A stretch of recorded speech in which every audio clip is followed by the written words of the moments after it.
সূরা কারিয়ার ৬ নম্বর আয়াত। এখানে আল্লাহ সুবহানাহু ওয়া তাআলা বলছেন, আউযু বিল্লাহি মিনাশ শাইতানির রাজিম, ফাআম্মা মান সাকুলাত মাওয়াজিনুহু। অতএব যার পাল্লা ভারী হবে। এর আগে আমরা দেখেছি ৫ নম্বর আয়াত পর্যন্ত আল্লাহ সুবহানাহু ওয়া তাআলা আমাদেরকে একটা vivid পিকচার দিয়েছেন যে কিয়ামতের দিন কি হবে। সেই পিকচারটা যখন আমরা চিন্তা করব যে আমার আশেপাশে যে জিনিসগুলো সুন্দরভাবে সাজানো আমি দেখছি সেগুলো সেদিন উল্টোপাল্টা হয়ে গিয়েছে। সেগুলো ছড়িয়ে ছিটিয়ে গিয়েছে। পাহাড় যেখানে উড়ে চলে যাচ্ছে, বাকি জিনিসের কি অবস্থা হবে, কি পরিণাম হবে সেটা আমরা চিন্তা করতে পারি। মানুষ সেদিন পাগলের মতো হন্যে হয়ে আল্লাহর দিকে ছুটে যাবে। সেই সময়ে আল্লাহ সুবহানাহু ওয়া তাআলা বলছেন যে, "অতএব যার পাল্লা ভারী হবে।" সো এখানে আমরা দেখি যে রিজারেকশনের পুনরুজ্জীবনের যে ঘটনাটা সংঘটিত হবে সেটা সেকেন্ড স্টেজে আমরা এখন চলে গিয়েছি। ফার্স্ট স্টেজটা আমরা চিন্তা করলাম, আল্লাহ সুবহানাহু ওয়া তাআলা সেটা আমাদেরকে বুঝার সুযোগ দিলেন। এরপরে তিনি বললেন যে যখন আল্লাহর কোর্টে মানুষ হাজির হবে তখন তাদের কি অবস্থাটা হবে। সো আল্লাহ এখানে আমাদেরকে জানিয়ে দিচ্ছেন যে মানুষ যে কাজ করে সে কাজের ভিত্তিতে আল্লাহ সুবহানাহু ওয়া তাআলা তাদের রেজাল্ট সেদিন নির্ধারণ করবেন। সো এখানে আমরা আগের আয়াতে দেখলাম যে পাহাড়গুলো এত শক্তিশালী পাহাড় কিভাবে পাতলা হালকা হয়ে গেল, উড়ে উড়ে যাচ্ছে উলের মতো করে। এখন আল্লাহ সুবহানাহু ওয়া তাআলা বলছেন আমলের কথা, যে যখন তোমাদের আমল ভারী হবে। সো আমাদের আমল নামাকে ভারী করতে হবে, আমাদের আমল নামার ওয়েট বাড়াতে হবে। সো কিভাবে আল্লাহ সুবহানাহু ওয়া তাআলা এই ওয়েটটা নেবেন, কিভাবে আল্লাহ সুবহানাহু ওয়া তাআলার ওজনটুকু নিবেন, আল্লাহ ভালো জানেন। কিন্তু এখানে তিনি আমাদেরকে এটা বুঝিয়ে দিচ্ছেন যে তোমরা দেখতে পাচ্ছ এত স্টেবল শক্তিশালী পাহাড় কিভাবে ক্ষুদ্র নগণ্য ওয়েটলেস হয়ে যাচ্ছে, কিন্তু আল্লাহ সুবহানাহু ওয়া তাআলার কাছে তোমাদের আমলের ওয়েট হচ্ছে অনেক অনেক বেশি গুরুত্বপূর্ণ। সো ফাআম্মা মান সাকুলাত মাওয়াজিনুহু। সো এখানে মাওয়াজিন শব্দটা বলা হয়েছে, এই মাওয়াজিন শব্দটা হচ্ছে বহু বচনে এসেছে। এখন কোন শব্দের বহু বচন এসেছে এই ব্যাপারে তাফসীরকারগণ বলেছেন যে দুইটা শব্দের বহু বচন মাওয়াজিন হতে পারে। একটা শব্দ হচ্ছে মিজান। মিজান যার অর্থ হচ্ছে স্কেল, দাঁড়িপাল্লা। আমরা এটা জানি যে ওয়েট স্কেল যেটা দিয়ে ওয়েট মাপা হয়, ফিজিক্যাল ব্যালেন্স মেনটেন করা হয় যেটা দিয়ে, সেটাকে বলা হচ্ছে মিজান বলা হয়ে থাকে। আবার আরেকটা অর্থ হতে পারে, সেটা হচ্ছে যে মাউজুন। মাউজুন অর্থ হচ্ছে যেটার ওজন নেওয়া হয়েছে। সো এমন একটা বিষয় বা এমন একটা বস্তু যে জিনিসটার ওজন স্কেলে বা দাঁড়িপাল্লার মধ্যে নেওয়া হচ্ছে। সো এখান থেকে আমরা দেখি মাওয়াজিন শব্দটার অর্থ কি হতে পারে। যদি আমরা এটা মিজান শব্দ থেকে নেই তাহলে হচ্ছে আমরা এর অর্থ বুঝতে পারি যে আল্লাহ সুবহানাহু ওয়া তাআলা অনেকগুলো স্কেলের কথা বা দাঁড়িপাল্লার কথা বা ওয়েট স্কেলের কথা তিনি আমাদেরকে বুঝিয়েছেন। সো একটি স্কেলে কি থাকে আমরা দেখি, যদি আমরা টিপিক্যাল দাঁড়িপাল্লার কথা চিন্তা করি তাহলে এক সাইডে হচ্ছে ওজন থাকে, আরেক সাইডে হচ্ছে যে জিনিসটাকে আমরা পরিমাপ করতে চাই সে জিনিসটা থাকে। সো একদিকে আপনার কেজি বা পাউন্ডের একটা পাথর দেওয়া থাকে, আরেকদিকে হচ্ছে আপনি যেই জিনিসটা নিতে চান সেটার ওজন মাপা হয়ে থাকে।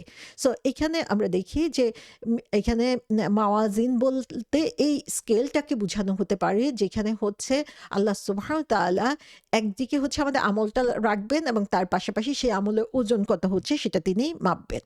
আবার আরেকটা অর্থ হতে পারে, আমরা যদি মাউজুন নেই তাহলে আমরা এখানে দেখি যে এখানে আমাদের আমলের কথা বলা হচ্ছে, যে আমলটাকে আসলে ওজনে মাপা হবে সেটা আল্লাহ সুবহানাহু ওয়া তাআলা আমাদেরকে বলে দিচ্ছেন।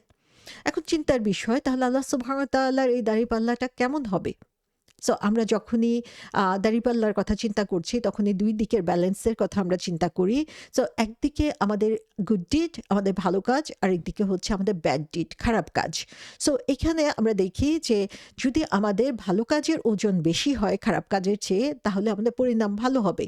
আবার আমাদের খারাপ কাজের ওজন যদি ভালো কাজের চেয়ে বেশি হয় তাহলে হচ্ছে আমাদের পরিণাম খারাপ হবে।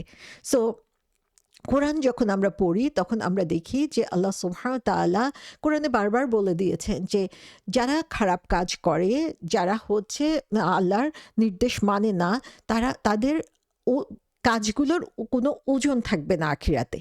সো সেদিন যেই জিনিসের ওজন হবে সেটা শুধুমাত্র হচ্ছে ভালো কাজের।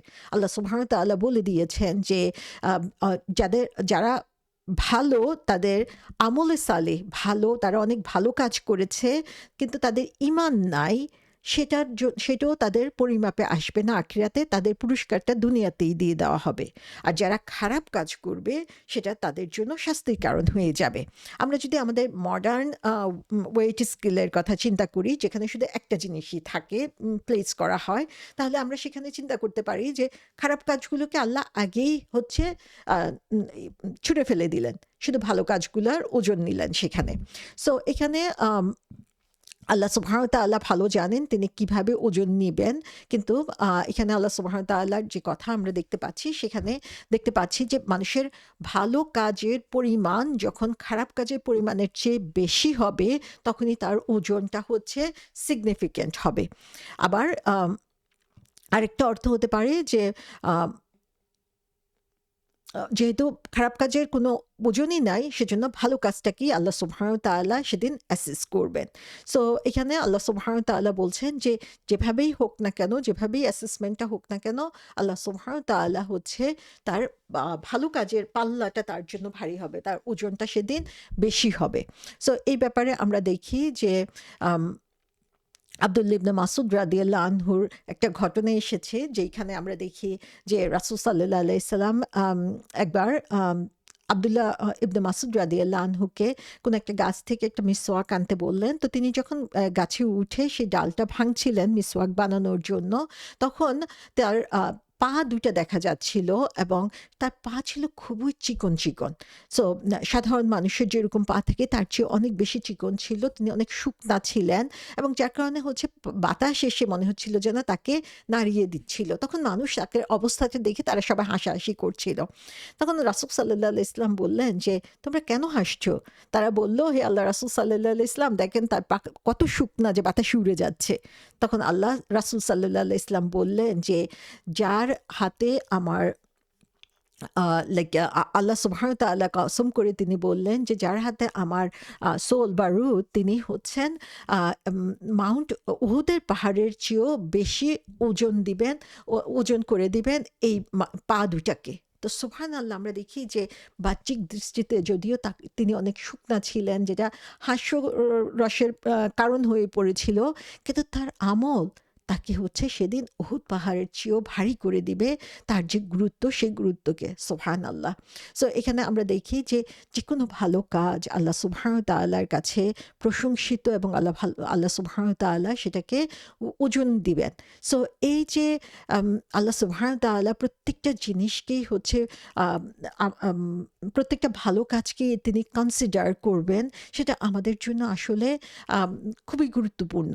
কারণ আমরা যদি চিন্তা করি যে আমরা দুনিয়াতে যেভাবে আছি, সেখানে কত ধরনের টেম্পটেশন আমাদের থাকে, কত কিছু এসে আমাদেরকে আসলে এই ভালো পথ থেকে দূরে সরিয়ে নিতে চায়। আমাদের সারাউন্ডিংয়ের মধ্যে দেখা যায় যে বৈরী বাতাস, যে সবাই হচ্ছে অপোজিট দিকে চলছে, এর মধ্যে আমাকে আল্লাহর পথে চলতে হচ্ছে।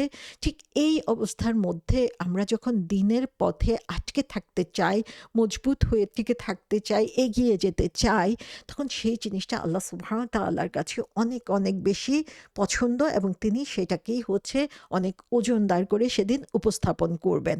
সো আল্লাহ সুবহানাহু ওয়া তাআলা এখানে আমাদেরকে জানিয়ে দিচ্ছেন যার ভালো কাজের পরিমাণ বা ওজন, এখানে পরিমাণও কিন্তু বলা হয় নাই। আল্লাহ সুবহানাহু ওয়া তাআলা বলেন নাই যে কে বেশি ভালো কাজ করেছে, যার ভালো কাজের ওজন নেওয়া হবে বলা হচ্ছে। সো সেই ওজনটা কেমন হবে সেটা ডিপেন্ড করবে আমার ইখলাসের উপরে।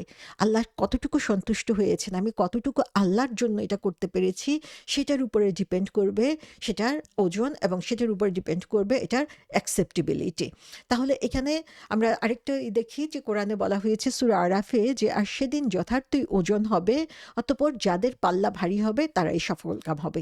তার মানে ওজন হবে, সেই ব্যাপারে কোনো ধরনের সন্দেহ আমাদের থাকা উচিত না, কিন্তু ওজনটা কিভাবে হবে সেটা আল্লাহ সুবহানাহু ওয়া তাআলা জানেন।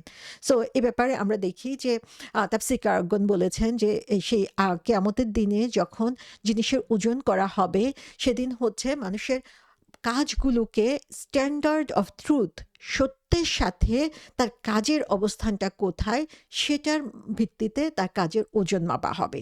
সো কোনো কাজ যদি ফর দ্য ট্রুথ, ট্রুথ বলতে যেটা বোঝানো হচ্ছে যে ইসলামের জন্য, আল্লাহ সন্তুষ্টির জন্য যখন করা হচ্ছে একদম ইখলাসের সাথে, তখন সেটার জন্য আল্লাহ অবশ্যই পুরস্কৃত করবেন। কিন্তু যদি সেটা না হয়, যে মানুষের নিয়তের মধ্যে সেখানে ভুল থাকে, যদিও বাহ্যিক দৃষ্টিতে কাজটা অনেক ভালো দেখা যাচ্ছে, কিন্তু তার ইন্টেনশন সত্যের জন্য ছিল না, আল্লাহর জন্য ছিল না, তখন সেটার ওজন নিশ্চিহ্ন হয়ে যাবে।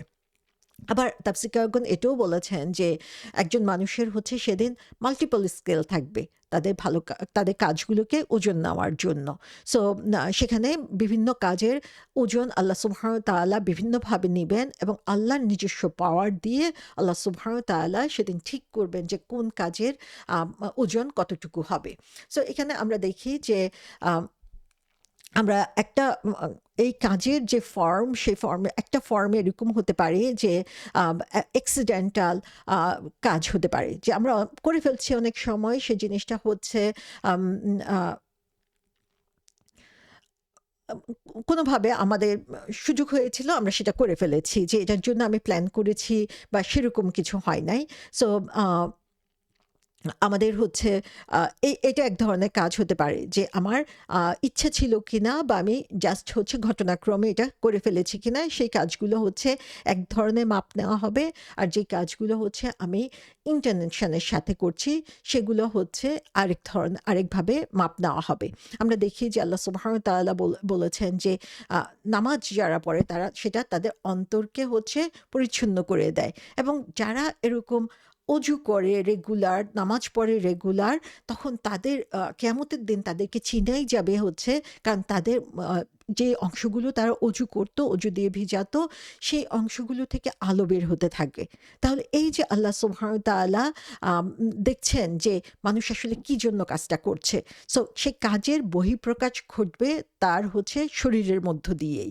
সো যেই কাজগুলো অ্যাক্সিডেন্টালি কিন্তু ভালো কাজ আমরা করে ফেলেছি, যেটার জন্য আমার তেমন ইন্টেনশন তেমন তীব্র ছিল না, কিন্তু যখন সুযোগ পেয়েছি করে ফেলেছি, সেটা এক ধরনের ওজন হবে। তাফসীরকারগণ বলেছেন যে মেবি ওইটার ওজনটা হচ্ছে একটু কম হবে, যেহেতু আমি নিজে ইন্টেন্ট করি নাই এটা করার জন্য। আবার আরেকটা উদাহরণ বলা হয়েছে যে যদি আমরা এমন কাজ করি যে কাজগুলো হচ্ছে যে কাজগুলো আমরা ইন্টেনশনের সাথে করছি, আমরা আল্লাহ সন্তুষ্টির জন্য প্ল্যান করে আমরা সেই কাজগুলো করছি, সেগুলোর হচ্ছে ওজন অন্যরকম হবে, সেগুলো ওজনটা একটু ভারী হবে। সো এখানে আল্লাহ সুবহানাহু ওয়া তাআলা ভালো জানেন, কিন্তু আল্লাহ সুবহানাহু ওয়া তাআলা কিভাবে কোনটার ওজন দিবেন সেটা তিনিই ঠিক করবেন। আমরা শুধুমাত্র কিভাবে সেই ওজনটাকে বাড়ানো যায় সেটার উপরে ফোকাস করতে পারি। সো এখানে আমরা দেখি যে এরকমও আছে যে আল্লাহ সুবহানাহু ওয়া তাআলা বলেছেন যে তার সমস্ত আমল, যে একজন লোক হাজির হবে এমনভাবে যে তার হচ্ছে বিরাট স্ক্রল, যে পৃষ্ঠার পর পৃষ্ঠা হচ্ছে তার শুধু খারাপ কাজ। সো সেই খারাপ কাজগুলোর দেখে সে ভয় পেয়ে যাবে, কিন্তু আল্লাহ সুবহানাহু ওয়া তাআলা বলবেন যে ভয়ের কোনো কারণ নাই, তুমি জান্নাতে যাবে, কারণ তিনি আরেকটা ছোট্ট একটা চিরকুট সেখানে আর পাল্লার আরেক দিকে দিবেন। সেই চিরকুটটার মধ্যে কি আছে? লা ইলাহা ইল্লাল্লাহ, যে তার ঈমানটা মজবুত ছিল, সে আল্লাহর উপরে বিশ্বাস করেছিল, তার কারণে হচ্ছে তার ওজনটা সেদিন বেড়ে যাবে, এবং সে কারণে সেটা তাকে জান্নাতে নেবে। সো এখানে আমরা দেখি যে ইবনে মাসউদ রাদিয়াল্লাহু আনহু থেকে বর্ণিত হয়েছে যে সব মানুষকেই হচ্ছে আল্লাহ সুবহানাহু ওয়া তাআলা তার কাজের হিসাব নিবেন সেদিন। সো যদি কারো ভালো কাজ হচ্ছে খারাপ কাজের চেয়ে বেশি পরিমাণে হয়, জাস্ট একটা ভালো কাজ দিয়েও যদি সেটা বেশি হয়ে যায়, তাহলে সে জান্নাতে যাবে। আবার কারো যদি খারাপ কাজের পরিমাণ বেশি হয়ে যায়, তাহলে সে হচ্ছে জাহান্নামে যাবে। আর যার হচ্ছে ভালো এবং খারাপ কাজ দুইটা সমান সমান পড়বে, সে হচ্ছে পিপল অফ আরাফা। আরাফা হচ্ছে মাঝখানের একটি স্থান, সেখানে সে থাকবে। তো আল্লাহ সুবহানাহু ওয়া তাআলা তারপরে তার জন্য জাস্টিফাই করবেন যে সে কোন জায়গায় যাবে। তো এখানে আমরা দেখি যে ভালো কাজ এবং খারাপ কাজ, সেই জিনিসটা আমার ওয়েট বাড়ানোর জন্য চিন্তা করতে হবে। এই জিনিসটা আমার কিভাবে আমি আরো বেশি করতে পারি, সেটা আমাকে চিন্তা করতে হবে। ইভেন যে জান্নাতে যাবে, তার মধ্যেও একটা আফসোস থাকবে যে সে যদি দুনিয়াতে আসতে পারত এবং আরেকটা তাসবিহ বেশি করতে পারত, আরেকটা সেজদা বেশি দিতে পারত। তো সুবহানাল্লাহ, আমরা দেখি যে তাদের আকুতিটা থাকবে যে আরো বেশি কিভাবে আল্লাহকে সন্তুষ্ট করা যায়। একজন শহীদ, যাকে আল্লাহ শহীদ হিসেবে কবুল করেছে, সে আরেকবার দুনিয়াতে আসতে চাইবে, যে আরেকবার সে আল্লাহর জন্য মৃত্যুবরণ করবে। তার মানে হচ্ছে যে তার পুরো ইন্টেনশনটাই হচ্ছে যে আল্লাহকে আরো বেশি বেশি করে খুশি করা। সো এই ইন্টেনশনটা আমাদের যত বেশি থাকবে এবং সে অনুযায়ী আমরা কাজ করব, তত আমাদের আমলনামার পাল্লাটাকে আমরা ভারী করতে পারবো। সূরা আম্বিয়াতে বলা হয়েছে, আমি কেয়ামতের দিন ন্যায় বিচারের মানদণ্ড স্থাপন করব, সুতরাং কারো প্রতি জুলুম হবে না। যদি কোনো আমল সরিষার দানা পরিমাণও হয়, আমি তা উপস্থিত করব এবং হিসাব গ্রহণের জন্য আমি যথেষ্ট। তাহলে এখানে আমরা দেখি যে কোনো আমল আসলে বাদ পড়বে না। প্রত্যেকটা আমল আল্লাহ সুবহানাহু ওয়া তাআলা হিসাব নিবেন। এখন আমাদের দরকার যেটা, সেটা হচ্ছে যে আল্লাহর কাছে সেই আমলটা অ্যাকসেপ্টেড হচ্ছে কিনা সেটা দেখা। সেটার জন্য ২ টা জিনিসের উপরে আমাদেরকে আসলে ফোকাস করতে হবে। সেটা হচ্ছে ১ নাম্বার ইখলাস। আমরা আল্লাহর জন্য শুধু কাজটা করছি কিনা, আর অন্য কোনো ইনটেনশন আছে কিনা, অন্য কোনো কারণে আমি এই কাজটা করছি কিনা, তাহলে আমার ইনটেনশন সেখানে বাধাগ্রস্ত হয়ে পড়ছে। আর সেকেন্ড যে জিনিসটা, সেটা হচ্ছে যে আমি যেই কাজটা করছি এটা সুন্নাহ অনুযায়ী হচ্ছে কিনা। সো একদিকে আমার ইন্টেনশন, এটা হচ্ছে আমার অন্তর্গত দিক, আর বহির্গত দিকে আমাকে দেখতে হবে যে আল্লাহ রাসূল সাল্লাল্লাহু আলাইহি ওয়াসাল্লাম ঠিক এইভাবে এটা করতে বলেছে কিনা। আমরা যত সিনসিয়ারলি, যত বেশি রাসূল সাল্লাল্লাহু আলাইহি ওয়াসাল্লামের সুন্নাহ ফলো করব, সে অনুযায়ী আমাদের কাজগুলো করব, তত বেশি আমাদের চান্স থাকবে আমাদের আমলগুলোকে হেভি করে নেওয়ার। সো এখানে একটা আম উম হাদিসে বর্ণনা করা হয়েছে, যেখানে রাসূল সাল্লাল্লাহু আলাইহি ওয়াসাল্লাম বলেছেন যে, আমার উম্মতের মধ্য থেকে আম আমার উম্মতকে হচ্ছে সেই হিসাবের দিনে সেই হাসরের ময়দানে হাজির করা হবে এবং সেখানে দেখব যে তার 99 টা আ আ আমলের যে বই, তার সে বইটা নিয়ে আসা হয়েছে এবং প্রত্যেকটা বই, আমলের বই হচ্ছে যত দূর পর্যন্ত দেখা যায় তত দূর পর্যন্ত, এবং প্রত্যেকটা এই 99 টার মধ্যেই আমরা দেখা যাবে যে তার হচ্ছে সব গুনাহ, খারাপ কাজ সেখানে রয়েছে। সো তখন তাকে জিজ্ঞাসা করা হবে যে তার এই আমলনামায় যা লিখা আছে এটা কি সঠিক, নাকি ফেরেশতারা তার প্রতি কোনো ইনজাস্টিস করেছে, অথবা তার এই কথাগুলো ঠিকমতো লিখা হয় নাই। তখন সে বলবে যে হ্যাঁ, আমার রব যা লিখা আছে সবই এখানে সঠিক। কিন্তু তার অন্তরের মধ্যে সে নার্ভাস হবে, সে চিন্তিত থাকবে, দুশ্চিন্তাগ্রস্ত হবে যে কিভাবে সে এই অবস্থা থেকে বের হয়ে যেতে পারে। সো তখন আল্লাহ সুবহানাহু ওয়া তাআলা বলবেন যে আজকের দিনে কারো প্রতি একটা বিন্দু পরিমাণও অন্যায় করা হবে না। তোমার সমস্ত গুনাহের এগেইনস্টে, বিপরীতে আমার একটা সাক্ষ্য আছে, যেটা হচ্ছে লা ইলাহা ইল্লাল্লাহ মুহাম্মাদুর রাসূলুল্লাহ।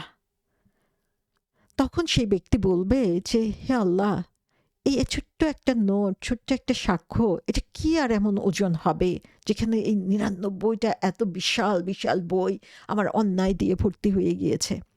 তখন আল্লাহ বলবেন যে কোনো অন্যায় তোমার উপরে করা হবে না, এবং সবগুলো এই বই, আমল যে 99টা বই ছিল, সেগুলোকে দাঁড়িপাল্লার একদিকে রাখা হবে এবং অন্যদিকে হচ্ছে তার কালিমাটা রাখা হবে। এবং তখন দেখা যাবে যে তার কালিমার ওজন হচ্ছে সেই বিশাল অন্যায়ের যেই আ আ জমা করা বই তার ছিল, সেগুলোর চেয়ে বেশি হবে। সুবহানাল্লাহ!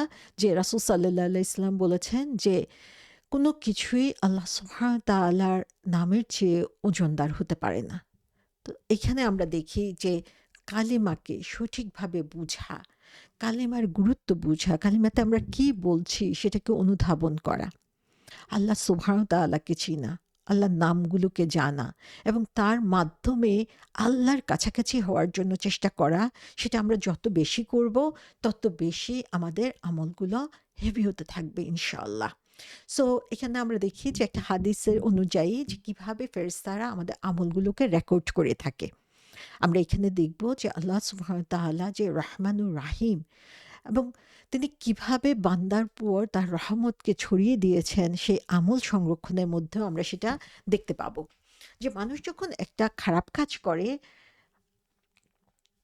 এবং খারাপ কাজটা সে নিয়ত করেছে এবং শেষ পর্যন্ত করে ফেলেছে, তখন তার জন্য একটা ব্যাড ডিড লেখা হয়ে থাকে।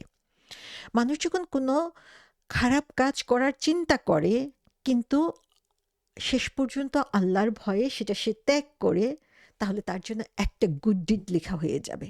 সুবহানাল্লাহ! দেখেন, সে নিয়ত করেছিল খারাপ কাজটা করার, কিন্তু শুধু আল্লাহর ভয়ে সে বিরত ছিল, সেজন্যই সে একটা রিওয়ার্ড পেয়ে যাচ্ছে।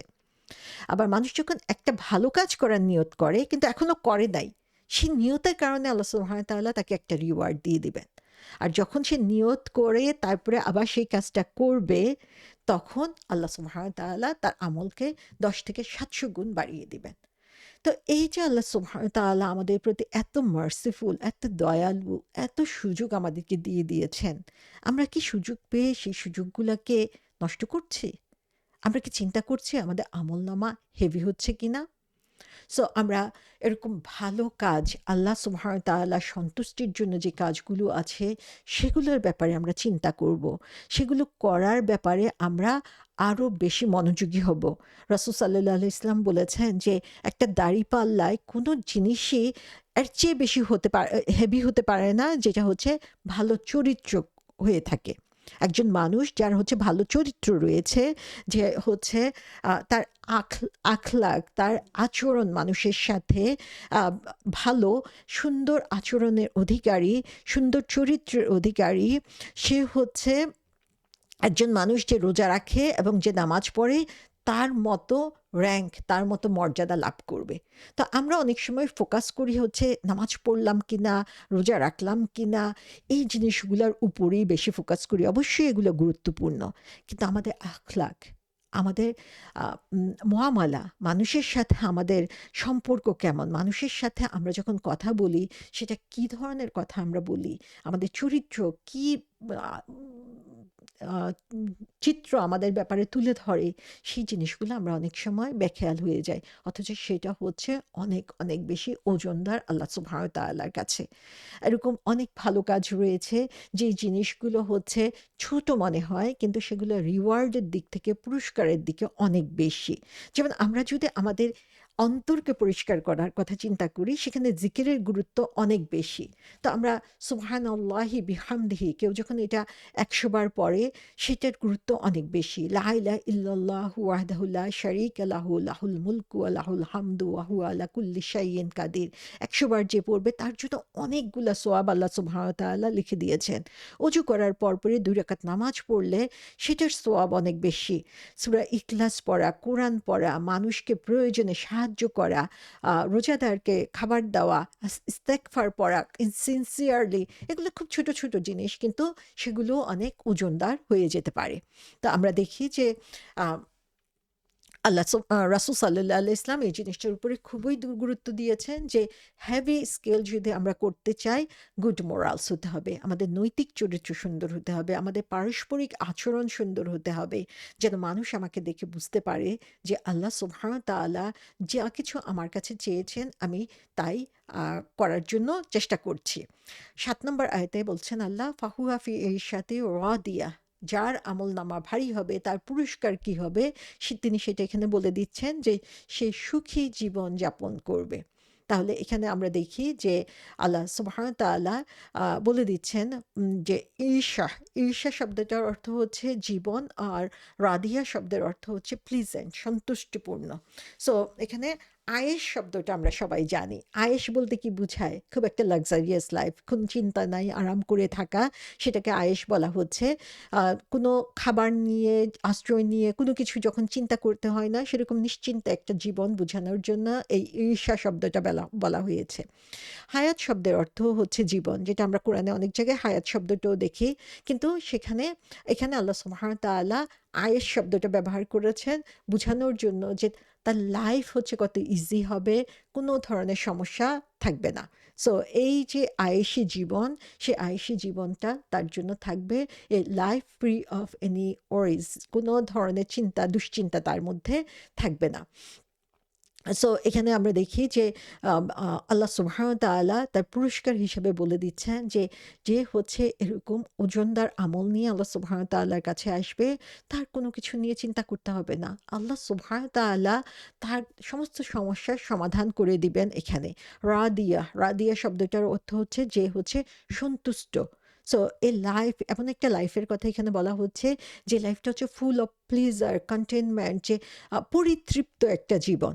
সো এখানে আল্লাহ সুবহানাহু ওয়া তাআলা সেরকম একটা জীবনের আ উম আভাস আমাদেরকে দিচ্ছেন, বা এই সেরকম একটা জীবনের অঙ্গীকার তিনি করছেন, যেটাতে মানুষ হচ্ছে সম্পূর্ণভাবে সন্তুষ্ট হয়ে যাবে।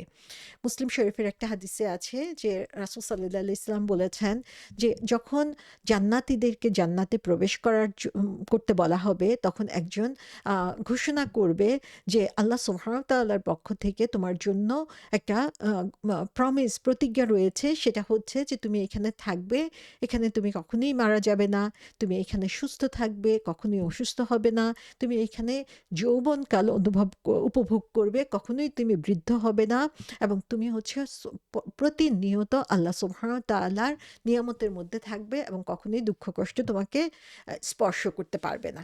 তাহলে আমরা জানি যে জান্নাহ কিরকম একটা জিনিস। জান্নাহ হচ্ছে একটা আল্টিমেট বাসস্থান আমাদের, যেখানে থাকবে শুধুই শান্তি, যেখানে এভারলাস্টিং জয়, যেখানে কোনো ধরনের দুশ্চিন্তা থাকবে না, কষ্ট থাকবে না, কোনো ধরনের সীমাবদ্ধতা থাকবে না। এমন একটা জীবন যেখানে হচ্ছে মানুষ কখনো সে বোরড হবে না, কখনো সে কোনো কিছুতে ক্লান্ত হবে না, তার মধ্যে কোনো ধরনের রাগ, হিংসা, জিলাসি, ক্লান্তি, কোনো কিছুই আল্লাহ সুবহানাহু ওয়া তাআলা সেদিন তার মধ্যে কোনো নেগেটিভ ইমোশন সেদিন থাকবে না। সো এই যে একটা আ প্রশান্তিকর জায়গা, সেই জায়গায় যাওয়ার জন্য আমরা কেন চেষ্টা করব না? আল্লাহ সুবহানাহু ওয়া তাআলা আমাদেরকে সেই জায়গার ঘোষণা দিয়ে দিয়েছেন যে দুনিয়াবী সমস্ত কষ্ট, দুঃখ, দুশ্চিন্তা থেকে তিনি সেদিন আমাদেরকে রক্ষা করবেন। সো আমরা সবসময় নগদ জিনিসের প্রতি আসলে আম আকর্ষণ অনুভব করি। তো আমাদের এই জীবনটা কত ক্ষুদ্র। আমরা ২০ বছর, ৩০ বছর, ৪০ বছর পাচ্ছি যে প্রোডাক্টিভ লাইফের জন্য। সেই সময়টায় আমরা কি করি যে এই দুনিয়াটার প্রতি এত বেশি ইনভলভড হয়ে যাই যে তার তুলনায় যে চিরন্তন একটা জায়গায় আমাদেরকে থাকতে হবে, যে এই দুনিয়ার তুলনায় সেটা আমরা কল্পনাও করতে পারি না। এত সুন্দর, এত আনন্দময়, এত প্রশান্তিময়। আমরা দুনিয়ার এতটুকু কষ্ট নিতে পারি না। তো আমরা যদি এই টেম্পোরারি লাইফের যেই পরীক্ষাগুলো, সেই পরীক্ষাগুলোতেই ফেল করি, তাহলে আমরা কিভাবে সেই চিরন্তন জীবনের আশা করতে পারি? সো এই দুনিয়াতে আমাকে যদি একটু কষ্টও করতে হয়, সে কষ্টটা কতদিনের হবে? ১ বছর, ২ বছর, ৫ বছর, ১০ বছর। কিন্তু আখিরাতে যেয়ে আমি পাচ্ছি চিরন্তন জীবন। অনন্তকালের সুখ সেখানে থাকবে। সো আল্লাহ সুবহানাহু ওয়া তাআলা আমাদেরকে সেরকম একটা সুখী জীবনের অঙ্গীকার করছেন, যদি আমরা আমাদের আমলনামাটাকে হেভি করে তার কাছে উপস্থিত হতে পারি।